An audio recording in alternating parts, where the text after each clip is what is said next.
मुंबईमध्ये तुफान पाऊस, मुंबईसह उपनगरामध्ये रात्रभर पावसाची जोरदार बॅटिंग। मुंबईत रात्रीपासून मुसळधार पाऊस, मुंबईत जागोजागी पाणी साचलं, रस्ते वाहतुकीवर मोठा परिणाम। मुसळधार पावसामुळे मुंबईच्या रेल्वे आणि रस्ते वाहतुकीवर परिणाम, भांडूप आणि कुर्ला स्टेशनला ट्रॅकवर पाणी साचल्यानं ठाण्यापासून पुढे मध्य रेल्वेची लोकल सेवा बंद।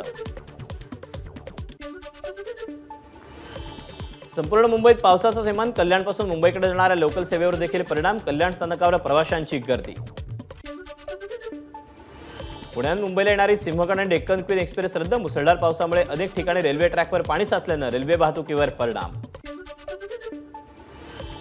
काल रात्रीपासून सुरू असलेल्या मुसळधार पावसामुळे मुंबईच्या दादर आणि प्रभादेवीमधील सखल भागात पाणी साचलं।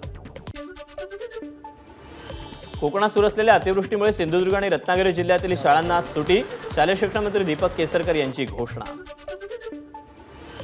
रायगडमध्ये मुसळधार पावसाचा जोर कायम, महाडमधील धोकादायक गावांवरील आपत्कालीन विभागाची विशेष नजर, पावसाचा जोर कायम राहिल्यास पूरपरिस्थिती निर्माण होण्याची शक्यता।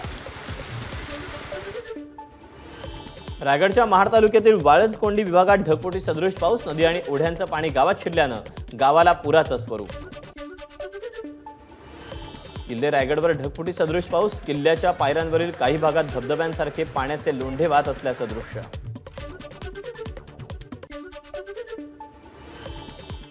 राजापूर तालुक्यात मेळंद आणि जवळेथर दरम्यान रस्त्यावर दरड कोसळल्यानं वाहतूक ठप्प, रस्ता बंद झाल्यानं वाहतुकीवर मोठा परिणाम।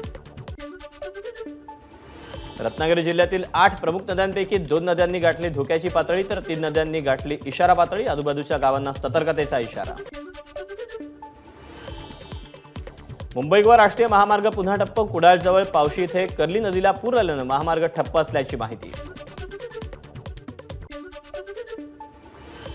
सिंधुदुर्गच्या वेंगुर्ले तालुक्यात मुसळधार पाऊस, वेंगुर्ले बेळगाव राज्यमार्गावरील होडावडे पूल पाण्याखाली, तर पुलाच्या आजूबाजूची भातशेती देखील पाण्याखाली।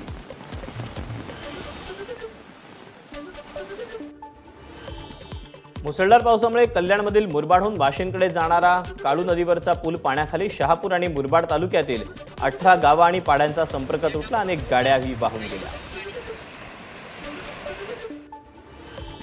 सिंधुदुर्गच्या कुडाळमध्ये ढगफुटीसारखा पाऊस, अनेक घरात आणि दुकानात पाणी साचलं, बेताळ आणि बांबर्डेत घरांना पुराचा वेढा। रत्नागिरीच्या धामणी संगमेश्वर तालुक्यात तुफान पाऊस, शास्त्री नदीला पूर आल्यानं धामणी परिसरात अनेकांच्या घरात पाणी शिरलं। पंचगंगा नदीच्या पाणी पातळीत वाढ, जिल्ह्यातील 38 बंधारे पाण्याखाली, धोकादायक मार्गांवरून वाहतूक करू नये, प्रशासनाचं आवाहन। खेडमध्ये जगबुडी नदीनं ओलांडली इशारा पातळी, नदीकाठच्या गावांना सतर्कतेचा इशारा।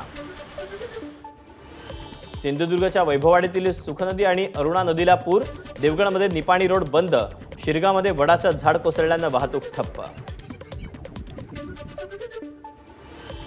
पावसामुळे शहापूर तालुक्यातलं जनजीवन विस्कळीत, वाशिंद रेल्वे स्थानकाजवळ बोगद्याला नदीचं स्वरूप, मोठ्या प्रमाणात पाणी असल्यानं बोगद्यातून जाण्यास मज्जाव। अमरावती शहरात पावसाची हजेरी, इरविन चौकात पाणी साचल्यानं वाहन चालकांची तारांबळ, 15 दिवसांच्या विश्रांतीनंतर अमरावतीत पाऊस।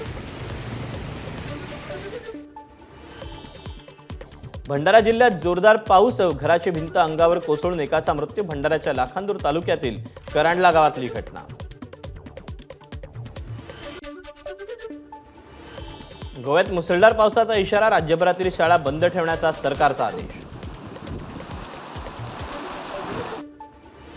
गोव्याच्या पालीमध्ये पाण्याच्या जोरदार प्रवाहात अडकलेल्या 100हून अधिक लोकांना वाचवण्यात यश, वन विभाग आणि पोलिसांच्या मदतीनं करण्यात आली सुटका।